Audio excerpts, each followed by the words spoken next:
Bonsoir et bienvenue dans l'Église d'aujourd'hui, l'émission religieuse proposée par le diocèse de Monaco et diffusée tous les samedis soirs après le After Foot sur RMC. Ce soir, je reçois Anne Lemaître. Bonsoir Anne Lemaître. Bonsoir Mathéo. Alors, je rappelle que vous êtes diplômée d'études bibliques et de langue biblique dans un cursus théologique Tout à et fait. vous exercez pour l'Église catholique le ministère de l'intercession. Tout à fait. Et vous avez aussi écrit plusieurs ouvrages, parmi lesquels il y a Le ménage spirituel de notre maison, discerner, trier, réjecter. Et j'ai décidé d'en parler avec vous parce que j'étais attiré un peu par ce titre qui parlait un petit peu de ménage, effectivement. Et, en lisant votre livre, j'ai découvert que vous faites une comparaison entre l'âme et justement une maison. Et vous dites qu'il faut protéger les portes d'entrée de cette maison. Oui. Alors je parle de maison parce qu'en fait, je me suis rendu compte que, il nous fallait considérer que notre vie était plus large, si vous voulez. Et je parle même de maison, mais je parle aussi de territoire qu'il faut protéger. Si je prends, je suis bibliste, donc je vais prendre la parabole du bon berger. Vous verrez dans la parabole du bon berger, dans l'évangile de Jean chapitre 10, il est parlé de bergerie, il est parlé de clôture, il est parlé de porte, de portier, de la voix qu'on doit écouter, de ce qu'on ne doit pas écouter, de la porte à ouvrir. Donc c'est le portier qui ouvre la porte et cette porte, c'est Jésus et c'est à Jésus qu'on doit ouvrir la porte. Et donc, il nous faut considérer que notre vie est aussi large qu'un territoire. Alors si je prends la définition du dictionnaire du terme de territoire, donc le territoire, c'est un espace délimité d'une ville, d'une juridiction, et moi je dis de ma propre vie, de ma maison, de mon travail. C'est tous les domaines de notre vie, psychologique, spirituel, médical, financier, professionnel, heu, même ancestral, même historique, parce que dans La notre famille, ça veut dire familial les aussi, tout ascendants. à fait, exactement. Les ascendants, il peut se trouver que dans notre génération, quelque chose, de mauvais en soi a été fait et du coup, on ouvre une mauvaise porte, si vous voulez. Si vous lisez donc dans Matthieu chapitre 7, Matthieu nous parle de 2 portes. Il y a celle qui s'ouvre sur, une large porte, mais qui ouvre à la perdition. Et il y a cette porte étroite qui ouvre vers la vie éternelle. Donc on a 2 sortes de portes. Et dans la parabole en Jean 10, il y a un portier et nous sommes le portier de notre maison, le portier de notre âme, le portier de notre territoire. Et c'est à nous à ouvrir les bonnes portes ou les mauvaises portes.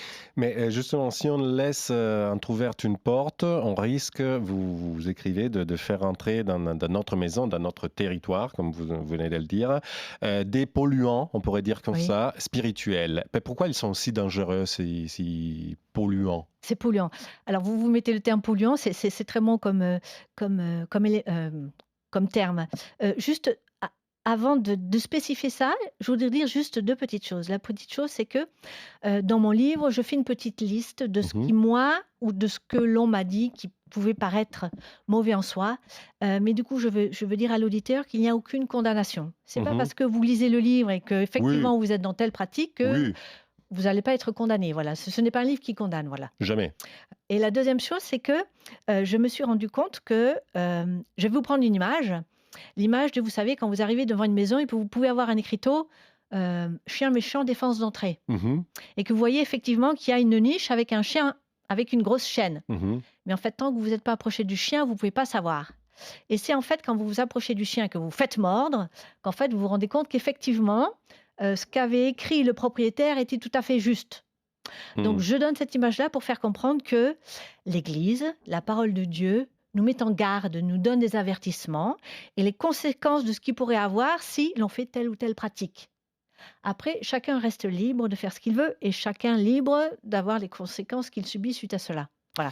Mais quelles sont ces pratiques ou ces imprudences, si on veut aussi dire si on lit votre livre, on a toute une liste, effectivement, comme Tout vous à fait. disiez. Alors je peux, parler, déjà, de certaines choses qui peuvent rentrer dans notre maison, par exemple. Il peut se faire qu'on va vous offrir des cadeaux. Ou alors vous revenez de voyage et on vous allez ramener des cadeaux de ces voyages. Vous avez été en Inde, vous savez, vous avez été dans des pays comme ça là et vous ramenez des cadeaux. Et puis, je vais vous donner un petit exemple. Suite à ces vacances-là, vous comprenez pas, il se passe des choses inhabituelles. J'ai l'exemple d'une personne comme ça, hem, les enfants faisaient des cauchemars, les enfants ne dormaient plus. Il a commencé à y avoir, des dissensions, il a commencé à avoir des divisions dans la famille, les gens se sont mis en colère, ils étaient, les uns contre les autres, si vous voulez, donc des choses se passaient et la famille ne comprenait pas qu'est-ce qui se passait. Donc ils ont fait venir comme ça un prêtre chez eux et puis, bah, le prêtre a posé des questions: «Qu'est-ce que vous avez fait?» et cetera et puis: «Qu'est-ce que vous avez ramené?» et puis donc, ils avaient ramené en fait un grand tableau qu'ils avaient mis dans leur salon et puis donc on a décroché le tableau et derrière le tableau, il y avait la signature de l'auteur et il y avait écrit chaman. Mmh. Et donc, vous savez, un chaman, c'est un prêtre sorcier. En fait, ils avaient ramené dans leur maison un objet qui appartenait à un sorcier sans le savoir. Et en fait, cet objet avait eu des conséquences, si vous voulez, sur la famille elle-même. Voilà. Des petits exemples comme ça. Ça peut être aussi, vous faites des pratiques et il y a quelques effets qui vous arrivent suite à ces pratiques-là, mais vous ne savez Par pas que c'est exemple, cette la pratique. lecture des tarots, je ne sais pas, Par exemple, le tarot, ou moi je pense à quelque chose qui est plus en vogue, qui est le reiki. Mmh. Donc c'est une pratique qui est arrivée en France et qui est très, enfin voilà, très, très utilisée. Et l'exemple que je peux donner, c'était une kinésithérapeute qui avait entendu parler du reiki, qui savait que le reiki, associé à ce qu'elle faisait, pouvait bah, justement aider les gens. Et donc elle s'est formée au reiki et puis elle a fait toute la formation du reiki. Et puis elle a donc intégré le reiki à sa formation. Et puis elle a commencé à avoir des maux de tête terribles. Elle a commencé à avoir des insomnies. Elle a commencé à avoir peur respiratoire, elle n'arrive plus à respirer. Elle en parle à son mari, puis son mari lui dit: «C'est peut-être physique, c'est peut-être psychologique, il y a peut-être rien». Et puis une nuit, il commence à entendre des bruits dans la chambre et puis le lit a commencé à se soulever comme À ça, ce niveau? à ce niveau-là. Donc il y avait vraiment quelque chose. Là, ils ont commencé à se dire: «Ouh là là, il y a vraiment quelque chose qui ne va pas». Donc ils en ont parlé à un prêtre exorciste, et en parlant avec le prêtre exorciste leur dit: «Écoutez, c'est peut-être lié à la formation que vous avez faite». Mmh. Donc en fait, Mais il oui, mais c'était, comment dire, une conséquence donc vous c'était dites? une conséquence, qui faisait qu'ils ont supposé que c'était ça. Mais Mmh. du coup, donc ils ont fait ce qu'on appelle une délivrance, Mmh. pour permettre que, tout ce qu'elle avait, Qu'il y ait une prière, une n'est-ce pas? prière de délivrance, d'exorcisme pour permettre, que si c'était lié au reiki, qu'il n'y ait plus justement d'incidence comme ça. Et à partir du moment où il y a eu cette prière, à partir du moment où elle a dit: «Je ne fais plus de reiki» et qu'elle ne faisait plus cela, le lit ne s'est plus soulevé comme ça et voilà. Naturellement, on précise que encore une fois, comme vous l'avez dit justement au début, on n'est pas en train de juger ni de porter, Tout à fait. comment dire, des condamnations sur telle ou telle, pratique, mais vous racontez un peu votre vécu, votre, C'est ça, tout à fait. expérience.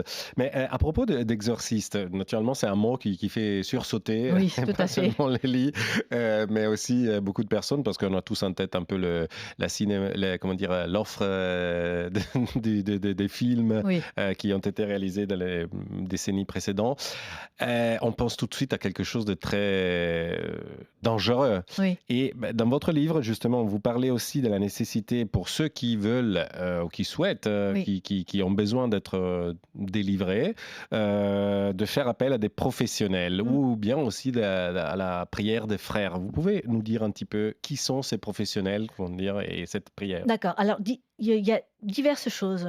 Je vais aller je vais dire au niveau le plus haut, Mhm, ce qu'on appelle donc, les exorcistes. mhm. Donc, on parle d'exorcisme ou de grand exorcisme. Il y en a un pour chaque diocèse, si je ne me trompe pas. Parce Exactement, que normalement l'Église oui. prévoit que chaque évêque nomme un prêtre exorciste, n'est-ce pas? Exactement. Mhm. Dans le grand exorcisme, l'évêque lui-même ou l'évêque, missionne un prêtre pour cela. Donc c'est un prêtre qui est formé, qui est missionné et il doit suivre un rituel qui a été écrit par l'Église catholique pour tout exorcisme. Donc ça, c'est vraiment une mission à part entière.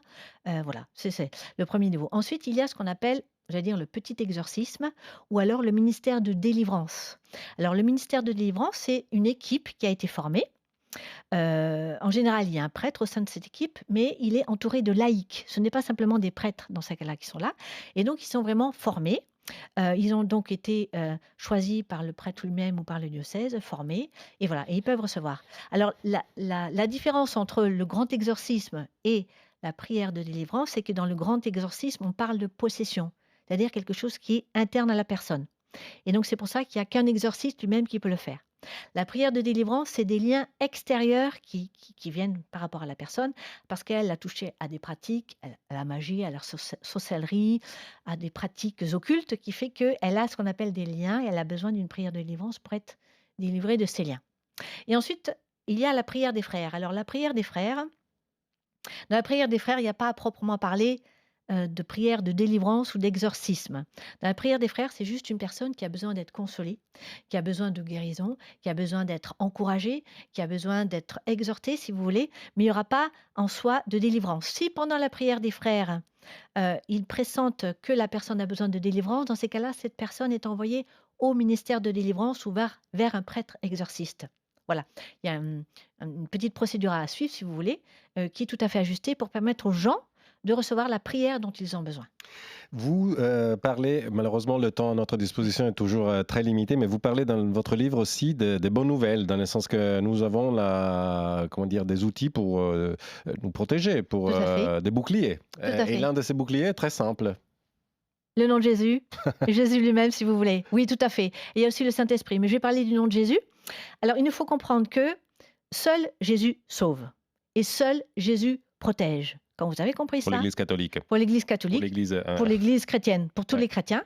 Donc, quand on a compris cette conception-là, on peut justement prier et demander à Jésus de venir nous protéger, de venir nous sauver. Vous savez, la mission de Jésus, c'est de nous sauver. Mhm. Jésus est venu, non pas pour juger le monde, mais pour sauver le monde, nous dit la parole de Dieu. Et Jean 3, 17 nous dit ceci, que le Père a envoyé son Fils unique pour nous sauver. Donc, c'est la mission même de Jésus.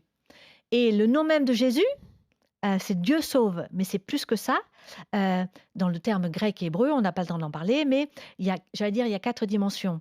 Dans le salut, il y a le terme de guérison, de délivrance, de protection et de bénédiction. C'est-à-dire, si vous voulez recevoir la bénédiction de Dieu, si vous voulez être protégé par Dieu, si vous voulez être libéré et guéri, c'est en Jésus que vous le trouvez, et pas dans d'autres pratiques où on pourrait vous dire que vous devez atteindre une sorte de quelque chose qui est impersonnel, alors que Dieu, lui, c'est vraiment quelqu'un qui est une personne. Et la seule chose que Dieu veut, c'est notre propre bonheur. C'est ça ce à quoi nous sommes appelés. Voilà. Pour toute information sur le ménage spirituel de notre maison, que je rappelle, c'est le titre de votre livre paru chez les éditions des Béatitudes, et pour toute autre information concernant aussi la prière d'intercession, donc votre ministère, où on peut se renseigner? Alors j'ai créé un site qui s'appelle France-intercession.com. Mhm. Donc sur ce site-là, je vous présente mes 2 livres parce que j'ai écrit justement un livre sur l'intercession. Ce deuxième livre est aussi présenté et je mets des liens pour pouvoir acheter. Donc vous les trouvez un peu partout, dans toutes les librairies, sur Internet, vous les trouvez. D'accord. Et naturellement, on peut se renseigner aussi sur les sites des diocèses françaises ou pas, si on a besoin d'aller voir un exorciste, comme Tout on à fait, disait tout à fait. tout à l'heure. Je vous remercie, Anne Lemaître. Je rappelle que vous êtes l'autrice de Ménage spirituel de notre maison, discerné, trié, rejeté. C'est paru chez les éditions des Béatitudes.